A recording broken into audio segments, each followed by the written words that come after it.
የእውቀት እምብርት። በዚህ ቻናል አስተማሪ የሆኑ ቪዲዮዎችን ስለምንለቅ ቻናሉን ሰብስክራይብ በማድረግ ይከታተሉን። ሰላም ለሁላችሁም ውድ የዚህ ቻናል ተከታታዮች፣ ዛሬ ደግሞ በድጋሚ የስምንተኛ ክፍል ሶሻል ስተዲስ የዩኒት 1 ማለት ነው በባለፉት በሁለት ፓርት ባቀረብኩላችሁ ቪዲዮ ኢንተርናል ፎርስ ኦፍ ዘ እርዝ ኦር ካራክተሪስቲክስ ኦፍ ዘ እርዝ የሚለውን አይተን ነበር። አሁን ደግሞ ኤክስተርናል ፎርስ ኦፍ ዘ እርዝ የሚሉትን አብረን እናያለን። ስለዚህ ኤክስተርናል ኦር ግራቪቴሽናል ፎርስስ ኤንድ ዋት ሪዘልታንት ላንድ ፎርምስ የሚሉትን በዚህ ቪዲዮ አብረን የምናየው ይሆናል ማለት ነው። ስለዚህ እስከ ቪዲዮ መጨረሻ አብራችሁኑ እንዳታቋርጡ ማመልከታችሁ ማለት ነው። ስለዚህ ቪዲዮውን ሾዩት። እንዲሁም ደግሞ ቪዲዮውን ስትጀምሩ ቻናሉንም ሰብስክራይብ እንዲሁም ቪዲዮውን ላይክ እያደረጋችሁ ጀምሩት። ስለዚህ እርሳችን ምንድነው የሚለው ኤክስተርናል ኦር ግራቪቴሽናል ፎርስስ ኤንድ ሪዘልታንት ላንድ ፎርምስ። እንግዲህ በባለፉት ስለ ውስጣዊ የመሬት ክፍል አይተን ነበር። አሁን ደግሞ ስለ ውጫዊ የመሬት ክፍል አብረን የምናይ ይሆናል። ስለዚህ ምን ማለት ነው? ኤክስተርናል ፎርስስ ዋት external force what forces that come from what ups that act ups and what down of the earth that up that earth surface from what downside. እንግዲህ ኤክስተርናል ፎርስ ኦፍ ዘ እርዝ ስንል የመሬት ፎርስ ሲሆን እሱም ከየት ነው የሚመጣ? አውትሳይድ ኦፍ ዘ እርዝ ከመሬት ከውጭኛው ክፍል የሚመጣ ነው። ዚስ ፎርስስ ሌቨልስ ዘ አፕስ ኤንድ ዳውንስ ኦፍ ዘ እርዝ ሰርፌስ። እንግዲህ ይህ ምን ሊያደርግ ይችላል? የውጫዊ ኃይል የመሬትን ቅርጽ አፕ ኦር ዳውን ሊያደርግ ይችላል፣ ሌቭሉን ማለት ነው። ስለዚህ እንደዚህ አይነት ሌቭል ሊሰጠን ይችላል፣ ከፍና ዝቅ ሊል ይችላል። ሶ ዚስ ፕሮሰስ ኦኮርስ ኢን ዋት ቱ ዌይስ፣ በሁለት መንገድ ልናገኘው እንችላለን። እነዚህ ነገሮች በሁለት መንገድ ሊፈጠሩ ይችላሉ። አንደኛው ዴኑዴሽን ኤንድ ዲፖዚሽን። ዴኑዴሽን ማለት ቀስ በቀስ የመሬት ቅርጽ በመሸርሸር ምክንያት የመቀየር ባህሪ ማለት። ለምሳሌ ቀስ በቀስ ሲሸረሸር የመሬት ቅርጽ ሊቀየር ይችላል። በዛ ወይ ከተቀየረ ምን ተብሎ ይጠራል? ዴኑዴሽን። ዲፖዚሽን ደግሞ አንድ ቦታ ሲከማቹ ሲጠራቀሙ፣ ለምሳሌ ከየትም ቦታ መጥቶ ከተለያዩ ቦታ መጥቶ የሆነ ቦታ ሂል ነገር እንደዚህ እየተፈጠረ ሲሄድ እሱ ዲፖዚሽን ተብሎ ይጠራል። ስለዚህ ሁለት አይነት ዌዮች አሉ አፕ ኤንድ ዳውን የሚፈጠርበት። እነሱ ምን ናቸው? ዴኑዴሽን ኤንድ ዲፖዚሽን ብለን እንጠራቸዋለን። ስለዚህ ሁላቸውን አንድ በአንድ ዲቴል ስናይ ምን ማለት ነው? ዴኑዴሽን የሚለውን ስናይ ዴኑዴሽን ኢዝ ዋት ላውሪንግ ኦፍ ዘ ላንድ ባይ ዋት ምን ማለት ነው? ላውሪንግ ባይ ኦፍ ዘ ላንድ ባይ ዌሪንግ ኤዌይ ኦፍ ዘ ሰርፌስ ኦፍ ዘ እርዝ። ዴኑዴሽን እንደነገርኳችሁ የመሬት ክፍል ቀስ በቀስ በመሸርሸር ምክንያት ቅርጹን እየቀየረ ሲሄድ ነው። ሶ ይሄ ላወሪንግ ማለት ምን መቀነስ ኦፍ ዘ ላንድ የመሬት የላይኛው ክፍል መቀነስ ወይም ካለበት ቦታ የሆነ ነገር ሲቀነስበት፣ ዌሪንግ ኤዌይ ኦፍ ዛት ዋት ሰርፌስ ኦፍ ዘ እርዝ የመሬት ክፍል ላይ የላይኛው ሰርፌስ ላይ ማለት ነው ነገሮች ላወር እያደረጉ ከሄዱ ምን ተብሎ ይጠራል? ዴኑዴሽን። ኢት ኮንሲስት ኦፍ ዋት ዌዘሪንግ ኤንድ ኢሮዥን። ምን ይይዛል ማለት ነው? እሱ ዌዘሪንግ እና ኢሮዥን የሚባሉ ሁለት ፓርቶች አሉት። በእነዚህ ዌዮች ነው ሊሸረሸር የሚችለው። አንደኛው ዌዘሪንግ የሚለው እናያለን። ዌዘሪንግ ማለት ምን ማለት ነው?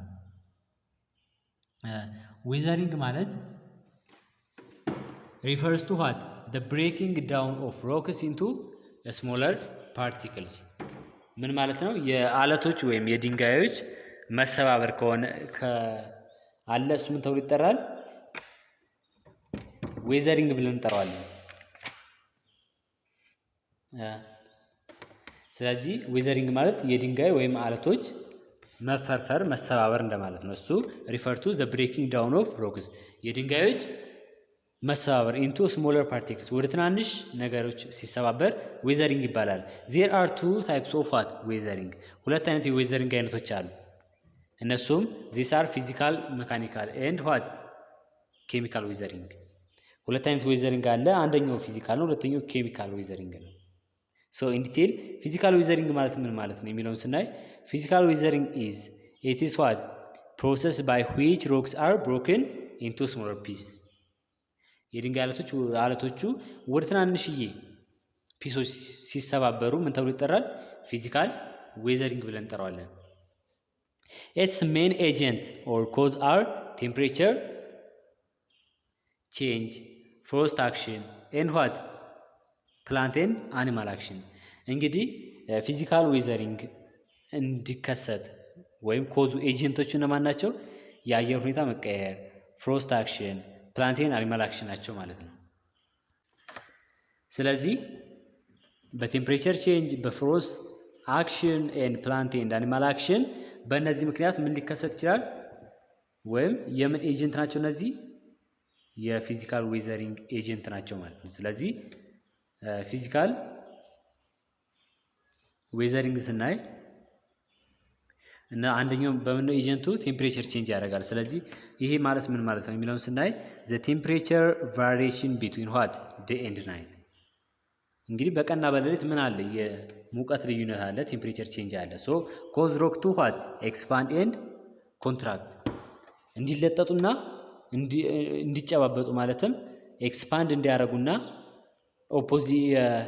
ኤክስፓንድ አድርጎ የነበረው ደግሞ እንደገና እንዲቀራረቡ ይሄ ምክንያት ይሆናል ማለት ነው። ሶ ዲዩ ቱ ዚስ ፕሮሰስ ዘ ሮክ ላየርስ ፒል ኦፍ ኤንድ ዋት ፌል ቱ ዘ ግራውንድ። እንግዲህ በዚህ ፕሮሰስ የሮኩ ላየር ወይም ቅርፊቱ ማለት ነው፣ የአለቱ ቅርፊት ወይም የድንጋዩ ቅርፊት ምን ይላል? ፒል ኦፍ ኤንድ ዋት ፌል ቱ ዘ ግራውንድ። ፒል ኦፍ ማለት ምን ማለት? መላጥ ወይም መቀርፋት ማለት ነው። እየተሰባበረ ወደ ምን? ወደ መሬት ግራውንድ ይወድቃል፣ ፌል ያደርጋል። ዘ ፕሮሰስ ኦፍ ብሬኪንግ ሮክስ ላየርስ ቢኮዝ ኦፍ ዋት ቼንጅ ኦፍ ቴምፕሬቸር። ይሄ ነገር እንግዲህ የሚፈጠረው ለምንድን ነው? የምን ቼንጅ ስላለ? የቴምፕሬቸር ቼንጅ ስላለ ነው ማለት ነው። ቴምፕሬቸር ቼንጅ ስላለ እንግዲህ ይሄ ፒል ኦፍ እና እንግዲህ ፌል ቱ ዘ ግራውንድ ይሄ ፕሮሰስ ምን ተብሎ ይጠራል? ኤክስፎሊዬሽን ብለን እንጠራዋለን። እሱም ምን ማለት ነው? ኦኒየን ስኪን ዌዘሪንግ። ለምሳሌ ኦኒየን ወይም ሽንኩርት ስትልጡ ከላይ ቅርፊቱን ላየር ነው አይደለም የሽንኩርቱን የምንልጠው። ሶ ልክ በዚህ በተመሳሳይ ደግሞ የድንጋይ ወይም ሮኩ በዚህ ወይ በቴምፕሬቸር ቼንጅ ምክንያት ፒል ኦፍ ያደርጋል ማለት ነው። የመቀርፋት ባህሪ ያመጣል። ስለዚህ እንትኑ እዚህ ጋር እንደምታዩት ነው፣ ጀስት በኢሜጅ ማለት ነው። ልክ እንደዚህ ነው የሚሆነው። ስለዚህ እሱም ደግሞ ምንድነው እንደዚህ የተቀረፋ ከስር ግራውንዱ ላይ ፌል ዳውን ያደርጋል። እዚህ ጋር ደግሞ ፒል ኦፍ እያደረገ ማለት ነው። እሺ አንዱ ኤጀንቱ ምንድነው ብለናል? ቴምፕሬቸር ነበር። ሁለተኛው ደግሞ ምንድነው? ፍሮስት አክሽን። ፍሮስት አክሽን ምን ማለት ነው? ሬን ዋተር ፊልስ ዘ ክራክስ ኤንድ ዋት ዘ ፖርስ ኦፍ ዘ ሮክ። ምን ማለት ነው? ሬን ዋተር እንግዲህ ፊል ዘ ክራክስ እንግዲህ ሮኮች ላይ ወይም አለቶች ላይ ክፍተት ይፈጠራል ወይም ቀዳዳ ነገር ይፈጠራል፣ ፖርስ ነገር ማለት ነው። ስለ በዛ በተከፈተው በቀዳዳው ማለት ነው በክፍተቱ ምን ይገባልኝ? ዋተር ውሃ ይገባበታል ማለት ነው። ሶ ይህ ውሃ በክራኩ በተሰነጠቀው ይገባና ኤንድ ዋት ኤክስፓንድ ኦን ፍሪዚንግ ባይ ኤግዘርቲንግ ኤ ግሬት ፕሬዠር ኦፍ ዘ ሮክ። በዛ በመግባት እንግዲህ ውሃ በመግባት ምን ኤክስፓንድ ያደርጋል፣ ያሰፋዋል ማለት ነው። የነበረውን ፖር ክፍተቱን ቀዳዳውን ምን ያደርገዋል? ያሰፋዋል። ሶ ዘ አልተርኔት ትሮዊንግ ዋርሚንግ ኤንድ ፍሪዚንግ ኢን ታይም ሜክስ ዘ ሮክስ ዋት ብሬክ አፕ ኢንቱ ፒስስ። ዘን እንግዲህ ያ ውሃው ማለት ነው በዛ በክፍተቱ ከገባ በኋላ ኤክስፓንድ ያደርገውና ምን ያደርገዋል? ብሬክ አፕ ኢንቱ ፒስስ፣ ወደ ተለያዩ ፒሶች ወይም ትንንሽ ነገሮች ይከፋፍለዋል፣ ብሬክ አፕ ያደርገዋል ማለት ነው። ሶ ዚስ ፍራግመንት ፒል አፕ አት ዘ ዋት በተም ኦፍ ዘ ሜን ሮክስ ፎርሚንግ ስካርስ። ምን ማለት ነው? ይህ እንግዲህ ፍራግመንት ማለት መሰባበር ነው። ስለዚህ ይህ የተሰባበረው ክምር እንግዲህ ይከመራል ማለት ነው። ልክ ብዙ ነገር ለምሳሌ ብዙ የተሰበሩ ነገሮች ሲጠራቀሙ ላይክ ፍራግመንት ፒል ይፈጥራል። የስብርባሪዎች ክምር ይፈጠራል። አፕ ኤንድ ሆታ ሆት አት ዘ በተም ኦፍ ደ ሜን ሮክስ ከራሱ ከሮኩ ከስሩ ተሰባብረው ይቀመጣሉ። ይሄ ነገር እንግዲህ ተሰባብሮ የተቀመጠው ምን ተብሎ ይጠራል? ወይም ምን ይሆናል? ስክረስት ይሆናል። ስክረስት ማለት ምን ማለት ነው? የስክረስት ትርጉም እንግዲህ የድንጋዮች ስብርባሪ ወይም የእነሱ ክምር ምን ተብሎ ይጠራል? ስክረስት ተብሎ ይጠራል። ወይም የተሰባበሩ ድንጋዮች ወይም አለቶች ክምር እንደማለት ነው ስክረስት። በዚህ ወይ አንድ ሮግ በዌዘሪንግ ምክንያት እሱም ደግሞ በፍሮስት አክሽን ምክንያት እንደዚህ ሊሆን ይችላል። ስለዚህ በቀጣይ የምናገኘው ደግሞ ፕላንት ኤንድ ዋት አኒማል አክሽን የሚለው ነው። ፕላንት እና አኒማል አክሽን የሚለውን ስናይ የእጽዋቶች እና የእንስሳት ድርጊት በዌዘሪንግ ላይ ምን ተጽዕኖ ያመጣል ወይም በፊዚካል ቼንጅ ላይ ምን ተጽዕኖ ያመጣል የሚለውን ስናይ the roots of some plants what may enter the crack of the rocks and push the rocks apart። እንግዲህ የአንዳንድ ፕላንቶች እጽዋቶች ስር ማለት ነው ወደ ምን ይገባል? ወደ ሮክ ውስጥ ይገባል። ለምሳሌ በሮክ ውስጥ ክፍተት ካለ በአለቱ ውስጥ ክፍተት ካለ በሱ በክፍተቱ ይገባና ምን ያደርገዋል? ፑሽ ያደርገዋል። ፑሽ ዘ ሮክስ አፓርት እነዛ በክፍተቱ ይገባና ሁለቱን ያለያያቸዋል ወይም ይሰብራቸዋል ማለት ነው። ዚስ ሊድስ ቱ ዘ ብሬክ ዳውን ኦፍ ዘ ሮክ አለቶቹ እንዲሰባበሩ ዋነኛ ምክንያት ይሆናል። ሰም አኒማልስ ሜክ ዋት ሆልስ ኢንቱ ዘ ግራውንድ ቱ ፋይንድ ፉድ ኤንድ ሼልተር። አንዳንድ እንስሳቶች ማለት ነው ምን ያደርጋሉ? ሆል ይሰራሉ፣ ወደ ስር ጉድጓድ ይሰራሉ። እሱም ጉድጓድ ለምንድን ነው የሚሰሩት? ምግብ ለማግኘት ሊሆን ይችላል፣ ወይም ለሸልተር ለመጠለያነት፣ ለራሳቸው ለመኖሪያነት ይሄን ድርጊት ያካሂዳሉ። ዚስ ኦልሶ ብሬክ አፕ ሮክስ። ይሄ ድርጊታቸው እንግዲህ ምን ያደርጋል? ሮኮች እንዲሰባበሩ ምክንያት ይሆናል ማለት ነው። ስለዚህ ለምሳሌ እንደ ጃርት ያሉ እንደ ጅብ የተለያዩ ነገሮች እንስሳቶች ይሄንን ድርጊት ሊያካሂዱ ይችላሉ። ስለዚህ ፊዚካል ዌዘሪንግን በዚህ ካየን ፊዚካል ዌዘሪንግ ምን ነው ኤጀንቱ? የሱ ቴምፕሬቸር ቼንጅ አለ፣ ፍሮስት አክሽን አለ፣ ፕላንቴን አኒማል አክሽን አለ። ስለዚህ እነዚህ በሶስቱ ኤጀንቶች ፊዚካል ዌዘሪንግ ቼንጅ ሊያደርግ ይችላል ወይም ሮኮች ብሬክዳውን ሊያደርጉ ይችላሉ። በሁለተኛ ደግሞ የምናገኘው የዌዘሪንግ አይነት ምንድነው? ኬሚካል ዌዘሪንግ የሚለው ነው። ኬሚካል ዌዘሪንግ ኢት ኢዝ አ ፕሮሰስ ዊች ኮዝ ኮምፕሌት ቼንጅስ ኢን ዋት ዘ ኢንተርናል ስትራክቸር ኦፍ ዘ ሮክ።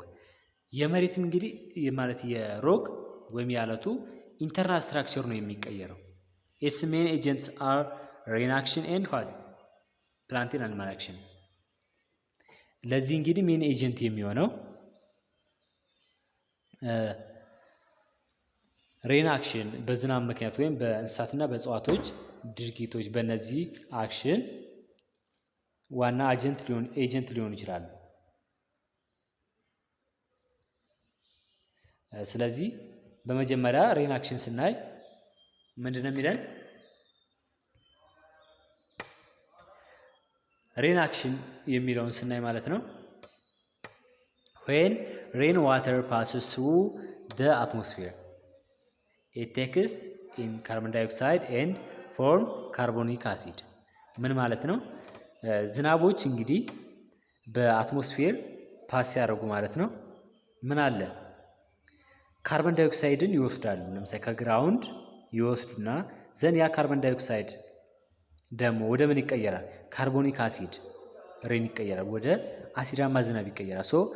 ይህ ዝናብ እንግዲህ when carbonic acid comes into contact with limestone ከሊምስቶን ጋር ስለዚህ ከሊምስቶን ጋር ኮንታክት ያደርጋል ማለት ነው። it dissolves the limestone and forms the cave።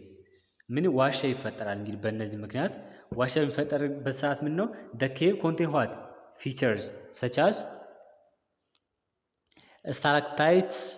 stalagmites and pillars። እነዚህ ሶስት ነገሮች ፎርም ይደረጋሉ ወይም ፊቸር ናቸው ማለት ነው። ስለዚህ አንደኛው ምንድነው? ስታላክታይት የሚለውን ስናይ is a limestone column that hangs what down from the roof of the cave። እንግዲህ አይታችሁ ከሆነ ዋሻ ላይ የላይኛውን ሩፉ ማለት ጣራ ነው አይደለም። ስለዚህ ከሩፉ ነው የሚነሳው እንግዲህ ስታርት የሚያደርገው ወደ ታች ዳውን በሚያደርግበት ሰዓት በኬቭ ማለት ነው ምን ተብሎ ይጠራል? ስታላክታይት ተብሎ ይጠራል። ስታላግማይት የሚባለው ደግሞ በተቃራኒ ነው። ያኛው ከሩፉ ነበር አይደለም፣ ከጣራ ነበር ከላይኛው ፓርት ማለት ነው ከኬቡ። ይሄኛው ደግሞ ከፍሎር ነው፣ ከኬቡ ከውስጠኛው ፓርት ነው ማለት ነው ከዋሻው። is what stalagmite is a limestone column that grows upward what from the floor of the cave። እንግዲህ ይሄኛው ደግሞ ቼንጅ የሚያደርገው ከምንድን ነው? ከኬብ ወይም ከዋሻው ከፍሎሩ ከመሰረቱ ወይም ከወለሉ ተነስቶ ነው ወደ ላይ አፕ ዋርድ የሚያደርገው ወይ ግሮ አፕ የሚያደርገው ማለት ነው። ሁለቱ እነዚህ የሚመስላሉ። ሶስተኛው ደግሞ የእነሱ ጆይን ሲያደርጉ ነው። ስታላክታይት እና ስታላግማይት ጆይን ሲያደርጉ ምን ይፈጠራል? ፒላር ይፈጠራል። ፒላር ኢዝ ፎርምድ ዌን ስታላክታይት ኤንድ ስታላግማይት ዋት ጆይን ቱጌዘር። ከላይ የነበረው ከፍሎር ወደ ላይ አፕዋርድ አፕ ወይም ግሮ እያደረገ የነበረው እና እንደገና ደግሞ ከሩፉ ማለት ነው ዳውን እያደረገ የነበረው ሁለቱ ጆይን ሲያደርጉ ምን ተብሎ ይጠራል? ፒላር ይባላል። ስለዚህ ፒላር ቃሉ ራሱ ምን ነው? ጥንድ እንደማለት ነው። ይህ ነገር ይፈጠራል ማለት ነው። እሺ ሪናክሽን በዚያ ካየን ቀጣይ የምናገኘው ደግሞ ምንድነው? ፕላንት ኤንድ አኒማል አክሽን። ፕላንት እና አኒማል አክሽን የሚለውን እናያለን። ባክቴሪያ ኢን ዘ ፕሬዘንስ ኦፍ ዋተር ብሬክ ዳውን ሰርቴን ሚነራልስ ኢን ዘ ሶይል። እንግዲህ ባክቴሪያ ማለት ነው በውሃዎች አማካኝነት ምኖችን ብሬክ ዳውን ሊያደርግ ይችላል። ሚነራሎች ኢን ዘ ሶይል አፈር ውስጥ ያሉትን ሚነራሎችን ምን ብሬክ ዳውን ያደርጋቸዋል። ፕላንትስ አብዞርብ ሚነራልስ ኤንድ ዲኬይንግ ዋት ቬጂቴሽን ፕሮዲውስስ ኦርጋኒክ አሲድ ዊች ኮዝ ዋት ፈርዘር ብሬክዳውን ኦፍ ሚነራልስ። እነዚህ ነገሮች ይካሄዳሉ በምን? በፕላንት ኤንድ አኒማል አክሽን ጊዜ ማለት ነው። ስለዚህ ዴኒዴሽን በሁለት ከፍለን አይተነዋል፣ ዌዘሪንግ እና ኢሮዥን ብለን ነበር። ስለዚህ አሁን በቀጣይ ደግሞ ዌዘሪንግ አይተናል። ኢሮዥን የሚለውን ኮንሴፕት ደግሞ አብረን ሪቫይዝ እያደረግን እንሄዳለን። እሺ በመጀመሪያ እንግዲህ ዴኒዴሽን በሁለት ይከፈላል። ምንና? ዌዘሪንግ እና ኢሮዥን ብለን። አሁን ዌዘሪንግ እና ኢሮዥን ልዩነት ምንድን ነው የሚለውን ስናይ ዌዘሪንግ ማለት የአለቶች ብሬክ ዳውን መሆን መሰባበር ነው። ኢሮዥን ስንል ደግሞ የተለያዩ ብሮክ እነዛ የተሰባበሩት ብሬክ ዳውን የሆኑት የተሰባበሩት አለቶች አሉ አይደለም። እነዛ ብሬክ ዳውን የሆኑት ምን ያደርጋሉ? ሙቭ ያደርጋሉ ከአንድ ቦታ ወደ ሌላ ቦታ። ያነ ፕሮሰስ ምን ተብሎ ይጠራል? ኢሮዥን ብለን እንጠራዋል። ነገር ግን መጀመሪያ ብሬክ ዳውን የሚያደርግበት ፕሮሰስ እሱ ዌዘሪንግ ይባላል። ኢሮዥን ኢዝ ዋት ዘ ሙቭመንት ኦፍ ብሮክን ሮክስ። አያቸዋ ብሮክን የሆነው አለት የነሱ ሙቭመንት ነው። ኤንድ ሶይል ፓርቲክልስ ፍሮም ዋን ፕሌስ ቱ አናዘር ባይ ረኒንግ ዋተር ዊንድስ ሙቪንግ አይስ ኦር ሲ ዌቭስ። ምን ማለት ነው? እነዚህ ብሮክ ዳውን የሆኑ ሮኮችን ወይም ፓርቲክልስ ሶይል ፓርቲክሎችን ፍሮም ዋን ፕሌስ ቱ አናዘር ፕሌስ ሙቭ የሚሆንበት ያ ፕሮሰስ ምን ይሆናል? ምን ይባላል? ኢሮዥን ብለን እንጠራዋለን። ስለዚህ እሱም ደግሞ በምን ነው ሊሆን የሚችለው? ኢሮዥን ወይም የመሬት መሸርሸር ሊካሄድ የሚችለው ኤጀንቶቹ አንደኛ ረኒንግ ዋተር የሚሮጥ ወይ የሚንቀሳቀስ ውሃ፣ ሌላኛው ዊንድ በንፋስ ሊሆን ይችላል፣ ሙቪንግ አይስ እንዲሁም ሲ ዌቭስ። በእነዚህ ነገሮች ኢሮዥን ሊካሄድ ይችላል። ኢሮዥን ምን የሚለን እዚህ ጋር ኢሮዥን ባይ ዋት ረኒንግ ዋተር በዚህ ኮዝ ሊሆን ይችላል አይደለም።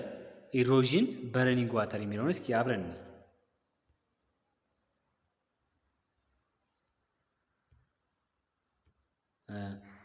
ግሬት ሮል in shaping the earth's surface። እንግዲህ ምንድነው ይሄ? ስለዚህ ከዚህ ጋር የምንጀምረው rivers are what the most important of all natural agents which plays a great role in shaping the earth's surface። እንግዲህ ሪቨሮች ወንዞች ማለት ነው በጣም ከፍተኛ የሆነ ሮል ይጫወታሉ። በምን ሰዓት? የመሬትን ሼፕ ለማስያዝ የላይኛውን የመሬት ክፍል ሼፕ ለማስያዝ አሪፍ ኤጀንት ናቸው። ሶ the work of running water include what? eroded, transporting and depositing። ምን ማለት ነው? ረኒንግ ዋተር እንግዲህ የሚንቀሳቀሰው ያው እንደምታውቁት ምን ያደርጋል? ኤሮድ ያደርጋል፣ ይሸረሸራል። ዘን ያ የተሸረሸረውን ፓርት ወይም ምን ያደርገዋል? ትራንስፖርተር ይዞት ከአንድ ቦታ ወደ ሌላ ቦታ ይሄዳል። ዘን ዲፖዚት ያደርገዋል። የሆነ ቦታ ሄዶ ዲፖዚት ያደርገዋል ወይም ይተፋውና ያጠራቅመዋል ማለት ነው። ሶ eroded materials. So there are 3 types of what? running water erosions, water erosions, and they are described as follows። እንግዲህ 3 አይነት የረኒንግ ዋተር ኢሮዥንስ አይነቶች አሉ። ሶ እነዚህን እያንዳንዳቸው ስናይ ማለት ነው አንደኛው ምንድነው? ሺት ኢሮዥን ነው። ሺት ኢሮዥን የምንለው ምንድነው? ውሃ በስፋት ሲሄድ ለምሳሌ አንድ አካባቢ ላይ ምንም ቦታ ሳይመርጥ ማለት ነው በሰፊው ሲሄድ ወይም በሰፊው የተለያዩ ነገሮችን ይዞ ሲሄድ ምን ተብሎ ይጠራል? ሺት ኢሮዥን ይባላል። occurs when what? surface waters moves in wide flow።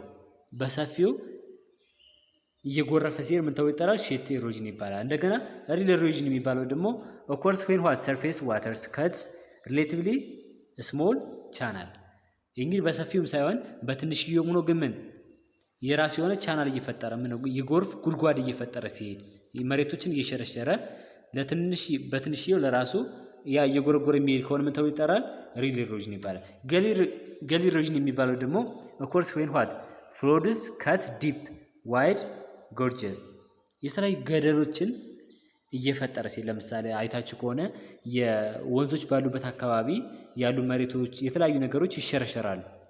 ሶ በትንሽዬ ብቻ ተሸርሽረው የሚሄዱ ከሆነ ዋይድ ካልሆነ ምን ተብሎ ይጠራል? እሱ ሪል ኢሮዥን ይባላል። ይሄ ሪል ኢሮዥን ይባላል።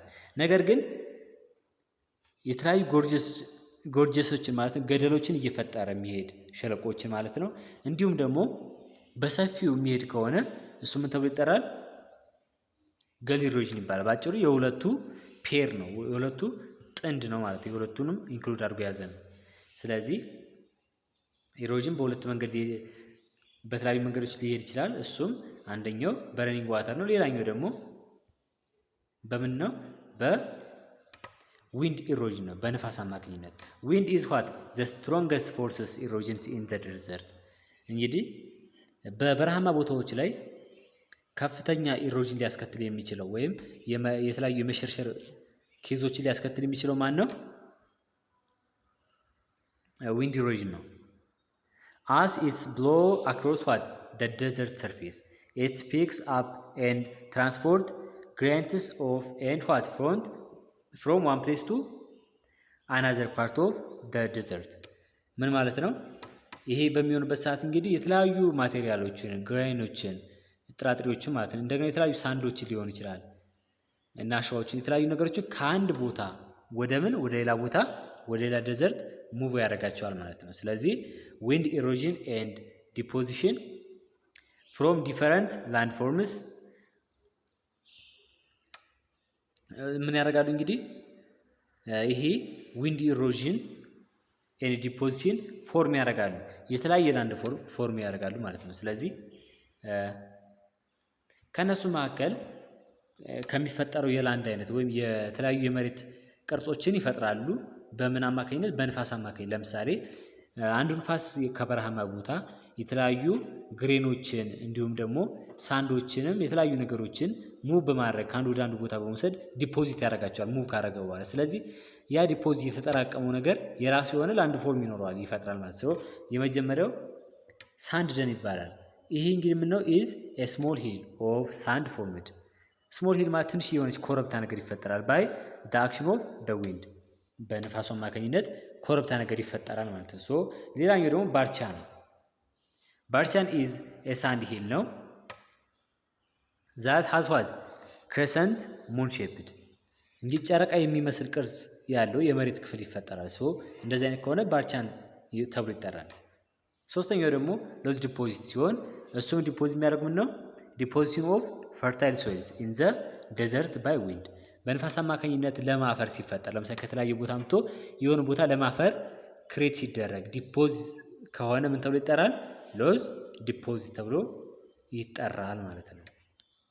ሶ በዊንድ አማካኝነት የሚፈጠሩ የላንድ ፎርም አይነቶች እነዚህ ሶስቱን ይመስላሉ።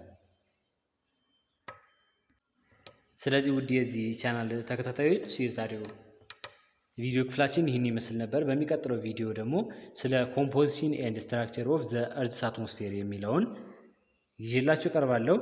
ስለዚህ ቪዲዮ እንደምወዳችሁ አልጠራጠርም። ስለዚህ ቪዲዮ ላይክ ማድረግ እንዳይረሳ፣ እንዲሁም ቻናሉን ሰብስክራይብ አድርጉት። ኮሜንት ሀሳብ አስተያየታችሁን ኮሜንት ላይ ጻፉልኝ። በሌላ ቪዲዮ እስከምንገናኝ ይመቻችሁ።